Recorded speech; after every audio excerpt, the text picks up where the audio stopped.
प्रहलाद जी से असुर बालकों ने पूछा कि आपके साथ इतना हिरण्यकश्यप का दिमाग काम नहीं कर रहा था कि मरेगा कैसे ये, हर उपाय करके हार गए, तो आपको दुख नहीं होता जब आप पहाड़ से फेंके गए, पहाड़ के नीचे दबाए गए, हाथियों से कुचलाए गए, अस्त्र शस्त्रों से छेदे गए, विष पिलाया गया, सर्प के कुंजों में, कमरे में सर्प बहुत बंद करके उसमें छोड़ दिए गए, क्या क्या आग में आपको कष्ट नहीं होता? तो प्रहलाद जी ने कहा, हम देखते हैं कि हमारे हरि हमको गोद मिली है, हमें कोई पीड़ा नहीं, कोई कष्ट। 5 वर्ष के हैं प्रहलाद जी, पर भगवद आश्रय है और भजन है तो त्रिभुवन का स्वामी है हिरण्यकश्यप, इतना बाल भी बांका नहीं कर पाया। हम उन भगवान के उस भजन में लगे जहां ऐसी भारी विपत्तियों का जाल बिछा देने पर भी प्रहलाद जी कह मुझे कोई कष्ट नहीं, मुझे मेरे ऊपर भगवान की बड़ी कृपा है।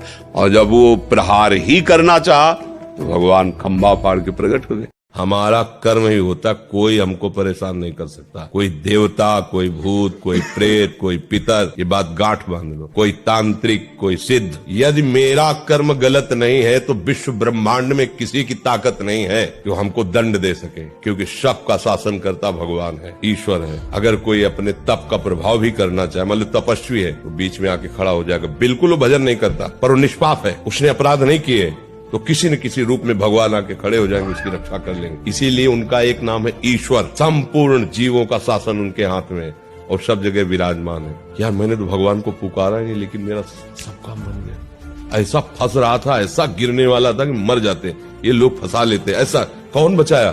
तुम्हारे अच्छे कर्म, तुम्हारे अच्छे कर्म है, बुरे कर्म नहीं। बोले तुम्हारे कोई चक्कर है, ऊपरी चक्कर है, लोग ऐसे कहते, वो अरे ऊपरी और भीतरी, केवल तुम्हारे कर्म का चक्कर है, दूसरा कोई नहीं।